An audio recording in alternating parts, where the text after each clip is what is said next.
pessoal, tudo certo? Hoje é um videozinho aqui então para continuar um pouco a questão das fontes, né? Dos cursos de fonte chaveada. Eu falei bastante sobre teoria, falei ali sobre o circuito prático, dei alguns exemplos em fotos, né? Na aula, no vídeo aula. E aqui nós temos uma fonte bem usual, né? Uma fonte 110, que é a fonte de impressora. A fonte dessas impressoras com toner, né? Que ela tem, geralmente elas são 110 ligadas em estabilizador, e o maior erro, o erro mais comum, o pessoal liga ela em 220, né, e acaba danificando a fonte. Isso aqui é a fonte principal. As fontes de toner tem uma segunda fonte, que eles chamam fonte de alta, que é a fonte para aquecimento do bulbo do toner, né, do filamento, que vai aquecer o toner para o toner derreter, não é derreter a palavra certa, né, e para a folha, né. Então, essas fontes, elas têm uma entrada que vão para a fonte secundária, que é a fonte de 24 volts, e ela tem uma saída já nela mesmo, que é a fonte que sai o 110, que vai já para outra parte, para a placa de alta. Então, quando o pessoal liga ela invertido, ou liga invertido não liga em 220, inverte ali a chave, né, e acaba ligando ela sem o estabilizador e liga direto na tomada. Geralmente essa fonte que tem a topologia aqui, se vocês olharem, ó, tô com o MOSFET na mão. Se vocês olharem os outros vídeos, é bem claro que eu tenho a topologia de a entrada da fonte, a retificação, filtragem, o oscilador, que nesse caso não tem nenhum oscilador aqui, nós temos optos, né? Aqui minha lâmpada aqui da bancada deu uma falha. Então nós temos optos, né, para comunicar com a saída com a tensão mais alta, né, uma isolação.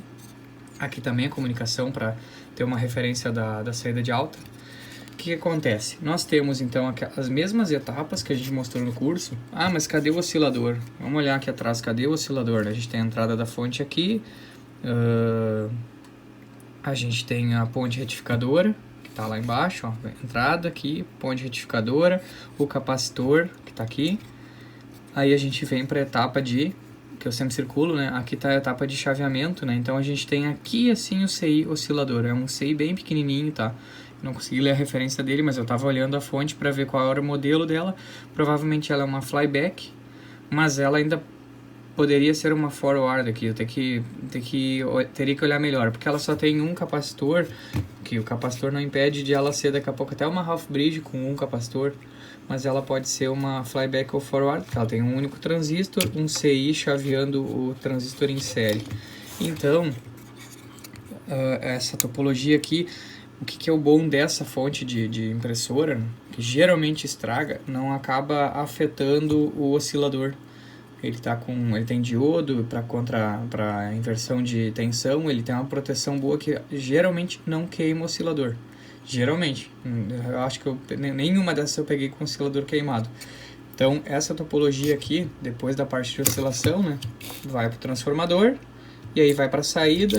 Temos os diodos, que aqui é um topologia TO220, né, que é um diodo duplo.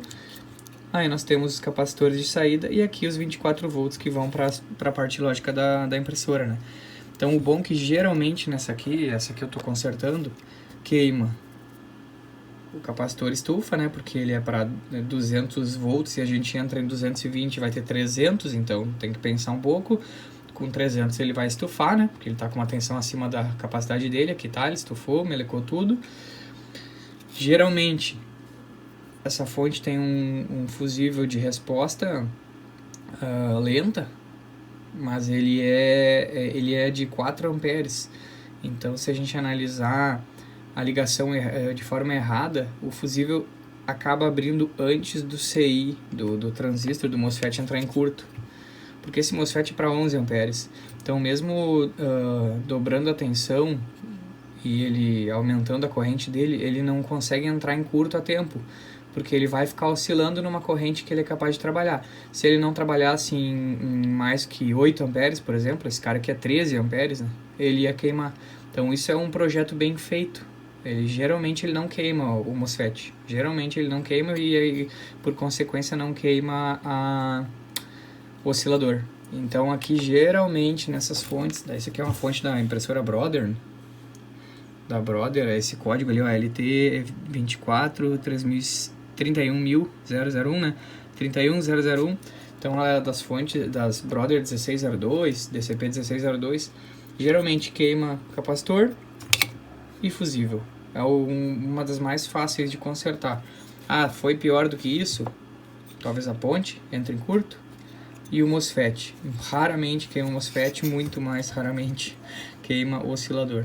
Então essa fonte aqui é bem tranquila de consertar. Lembrando que a gente conserta nessa topologia e ela é 110, então testar em 110. Porque às vezes a gente está no automático e liga lá no 220 e volta para a bancada, né? Acaba ligando ao contrário. Essa fonte é bem boa. Eu acho que é um projeto muito bem feito. Ela serve para vários modelos da Brother, eles só mudam aqui a referência, mas o circuito é o mesmo. E é uma topologia bem bolada. Esse MOSFET ele é bem dimensionado, não está no limite. É um projeto que eu acho que talvez por isso que as impressoras são mais caras. E só estraga porque o pessoal liga ela em 220. Então eu queria dar uma dica hoje de meio prática, né, da topologia, identificação de circuitos, né, da questão da entrada. Ela tem 2 fusíveis, se vocês olharem. Ela tem um fusível aqui que é para essa etapa, então ele nem queima. Ela tem esse fusível aqui que eu isolei ele com fita termorretrátil já, né? Que é para a parte do oscilador aqui, para saída 24 volts.